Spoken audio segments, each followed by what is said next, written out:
사도 바울은 본문 말씀에서 참 이해하기 어려운 얘기를 하죠. 하나님이 창세 전에 우리를 택하셨다. 이렇게 얘기를 하고 있어요. 창세 전이라고 한다면 사람이 태어나기도 전에, 아니 사람이 만들어지기도 전에 선택을 했다는 말인데, 아니 있지도 않은 사람을 어떻게 뭘 보고 선택을 한다는 거예요. 사람이 있고 그 사람을 보고 그 사람의 외모나 그 사람의 가문이나 그 사람의 됨됨이나 이런 걸 보고 그러고 우리가 선택을 하는 거 아니겠어요? 그런데 사도 바울은 창세 전에 우리를 선택했다 이렇게 말을 하고 있습니다. 그러니 이 말이 얼마나 엉뚱하고 생뚱맞은 말입니까? 일단 사람이 존재해야 돼요. 존재하고 그 사람이 선한 행위를 하느냐, 악한 행위를 하느냐, 또 그 사람의 성품이나 또 그 사람의 스펙 이런 걸 우리가 요모조모 따져보고 선택할 만해서 우리가 선택을 한다라고 하는 것은 우리가 이해가 돼도 사람이 만들어지지도 않은 창세 전에 사람을 선택했다라고 하는 이런 말은요, 도무지 말 같지도 않은 소리이고 말이 되지 않는 소리이기 때문에 이 사도 바울의 말을 우리가 쉽게 수긍할 수가 없습니다. 그런데 이 바울이 이 말, 창세 전에 하나님이 우리를 택했다라는 이 말을 언제, 어떤 상황에서 했는지를 보면 조금 이해를 하게 돼요. 바울은 원래 유대교에서 하나님을 열심히 섬기던 사람이었죠. 그래서 자신은 하나님의 선택을 받은 선민이다라고 굳게 믿었던 사람입니다. 거기에 대해서 추호도 의심하지 않았죠. 그도 그럴 것이 자기는 믿음의 조상 아브라함의 혈통을 이어받았고 성전에서 제사를 드리고 또 율법으로는 흠이 없는 자다라고 자부했던 사람이기 때문이죠. 그런 바울이 나사렛 이단 예수, 그 예수를 믿고 추종하는 사람들을 체포하기 위해서 다메섹으로 갔던 중에 부활하신 예수님의 음성을 듣게 되죠. 이 사건으로 인해서요, 바울의 영안이 열렸죠.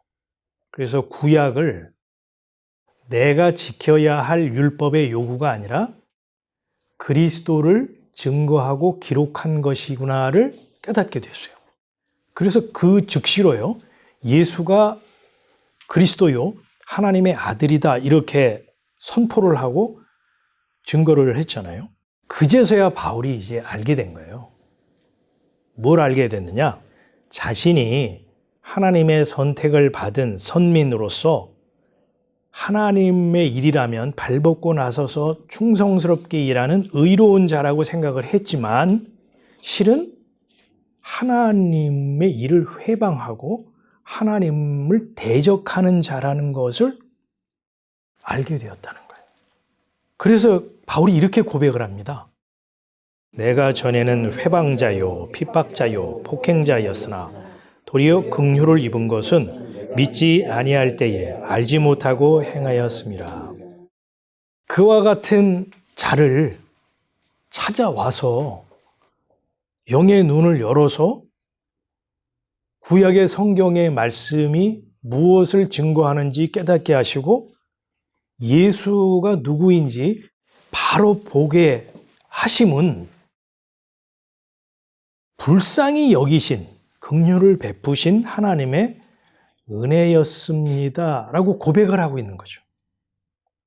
그렇다면 이 말인 즉슨 하나님은 사람의 행위나 사람의 자격이나 사람의 스펙이나 그 사람의 가문이나 혈통을 보고 선택하는 분이 아니라는 거죠.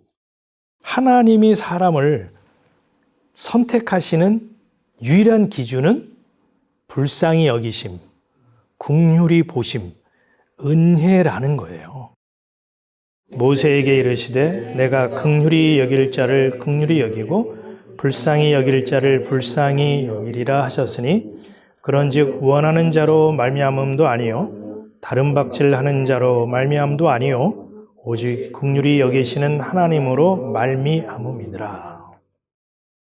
그러니까 창세전에 택했다, 창세전에 선택했다라고 하는 것은 은혜로 선택하시겠다고 하는 하나님의 기준과 결심을 말하는 거죠. 결국 바울이 말하려는 핵심이 뭐냐면요, 하나님의 선택의 기준과 사람의 선택의 기준은 완전히 다르다는 사실을 지금 말하고 있는 겁니다. 사람은 항상요, 외적인 조건을 보죠. 기독교 집안에서 태어났느냐, 교회에 다닌 지는 몇 년이 됐느냐, 세례 받았는가, 성찬에 참여하는가, 주일은 성수하는가, 11조는 바치는가, 선행은 베푸는가, 이런 거를 이제 사람들은 보면서 그런 것을 기준으로 해서 이 사람 하나님이 선택한 사람 맞아, 이 사람은 하나님의 선택에서 누락된 사람일 거야, 이렇게 판단을 한다는 거예요. 하지만은 하나님은요, 그렇게 보시지 않는다는 거죠. 하나님의 기준은 오직 은혜라는 거예요. 은혜. 은혜가 뭡니까? 선물이잖아요. 선물은 상대방이 선물 받을 만한 자격이나 조건을 따져보고 내 마음에 들 때 주는 게 아니죠. 하지만 사람들은 그렇게 하죠. 선물을 줄 때 상대방이 내 입맛에 맞는가, 내 기준에 맞는가, 그래, 너 하는 걸 보니까 이제 내 마음에 드는구나, 그래서 선물을 준다고요. 부모가 자녀에게 선물할 때도 그래요. 꼭 어떤 조건이 붙죠. 너 이번 시험에 A를 맞게 되면 내가 네가 원하는 최신형 스마트폰을 선물해 줄게.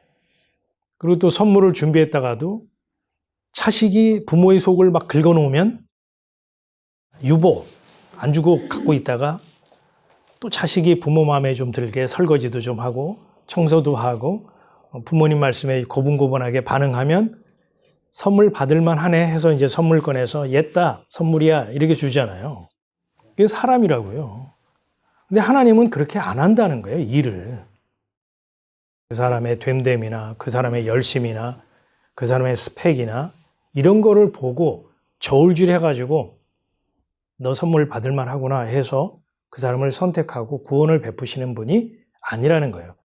그러니까 창세전에 선택했다라고 하는 이 바울의 진술은 하나님은 오직 은혜로 선택하십니다 라는 표현을 그렇게 한 거라는 거예요.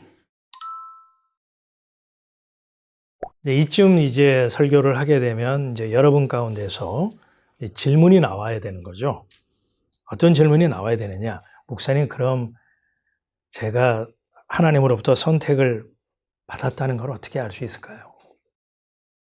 내가 저 좀 선택해 주세요, 이렇게 손들고 요청하거나 자청한 게 아니에요. 하나님이 선택했기 때문에 내가 선택받았다고 확신을 가지고 얘기하기가 사실은 망설여지는 게 맞아요.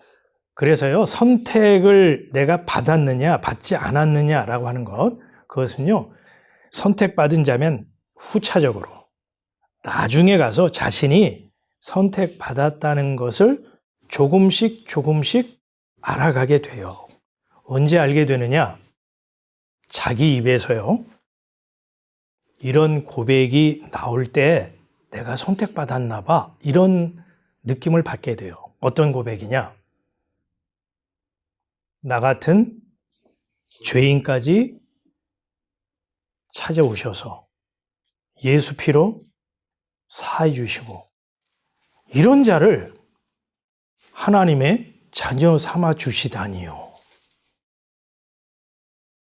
이런 진정성 있는 고백, 영혼 깊은 곳에서 나오는 찬송, 그게 바로 하나님의 은혜로 선택받은 자라는 증표라고 할 수가 있습니다.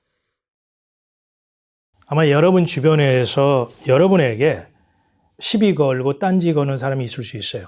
너 그렇게 신앙생활 해가지고 너 선택받았다고 할 수 있겠어? 아니, 선택받기 위해서는 뭔가 선택받을 만한 행동과 열심이 있어야 되는데 너 뭐 아무것도 하는 거 없잖아. 네가 뭐 11조를 제대로 해, 새벽 기도를 다녀, 주일 성수를 정말 철석같이 지켜, 선행하면서 기부를 해. 그래가지고 선택받은 자라고 얘기할 수 있겠냐?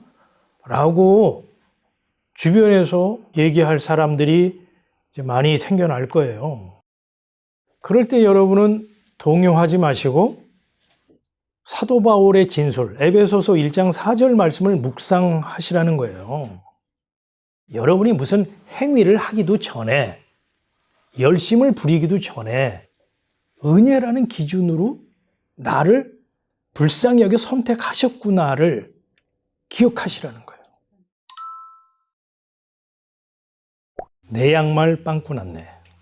빵꾸 난 내 양말. 빵꾸가 안 난 것은 내 양말 아니죠. 내 인생 빵꾸 났다는 것을 발견하잖아요. 그 사람은 참 복된 사람이에요.